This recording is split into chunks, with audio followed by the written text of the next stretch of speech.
Good evening, I'm Todd Haynes, Artistic Director. Fairfax and Lady Augusta Bracknell.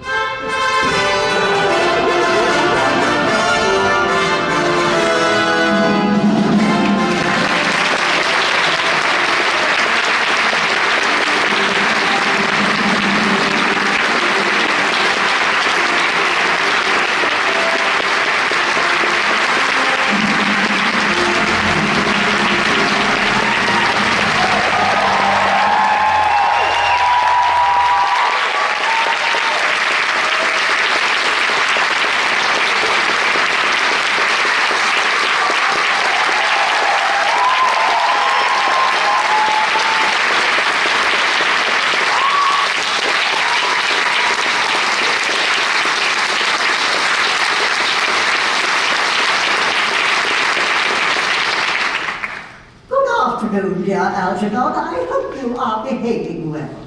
But the choirs. Do you smoke? Well, yes, I must admit, I smoke.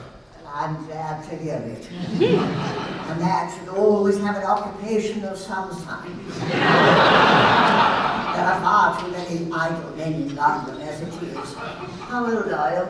29. Oh, a very good age to be married. I've always been of the opinion that a man who desires to get married should know either everything or nothing. Which do you know? I know nothing, Lady Bracknell. I'm so pleased to hear it.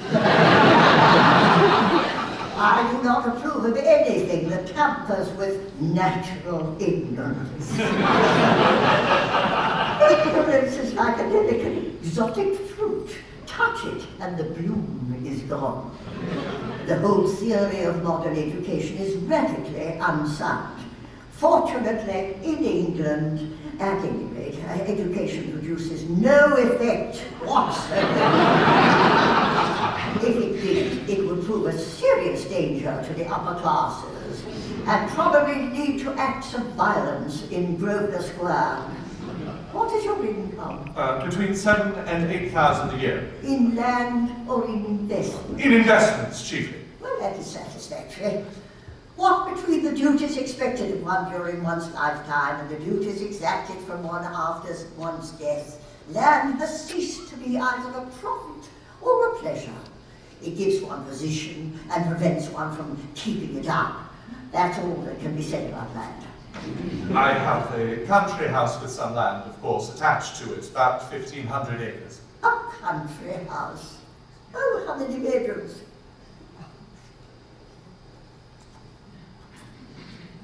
Well, that point can be cleaned up afterwards. You have a townhouse, I hope? A girl with an unspoiled nature like Gwendolyn could hardly be expected to reside in the country. Well, I own a house in Belgrave Square, but it is let by the year to Lady Bloxham. Lady Bloxham? I don't know her. She goes about very little. She is a lady considerably advanced in years. Ah, nowadays that is no guarantee of respectability of character. What number in Belgrave Square? 149. Oh, the unfashionable side. I thought there was something, however, that could be easily altered. Do you mean the fashion or the side? Oh, both, if necessary. What are your politics? Well, I am afraid I really have none. I am a liberal unionist. Oh, they count as Tories. They dine with us, or come in the evening at any rate. Now, to minor matters, are your parents living? I have lost both my parents. Well, to lose one parent, Mr. Worthing, may be regarded as a misfortune. To lose two looks like carelessness. Who's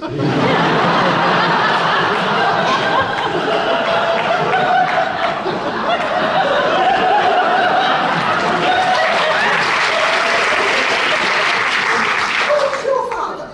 He was evidently a man of some world. Was he born in what the radical papers call the purple of commerce, or did he rise from the ranks of the aristocracy? I am afraid I really don't know. The fact is, Lady Bracknell, I said I had lost my parents.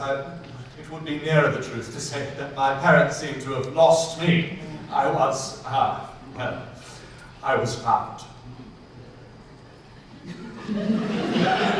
Found? The late Mr. Thomas Cardew, an old gentleman of a very charitable and kindly disposition, found me. And he gave me the name of Worthing because he happened to have a first-class ticket for Worthing in his pocket at the time. Worthing is in Sussex. It's a seaside resort. And when did this charitable gentleman who had a first-class ticket for this seaside resort find you? In a handbag. A handbag? Yes, Lady Bracknell, I was in a handbag. A somewhat large black leather handbag with handles to it. An ordinary handbag, in fact.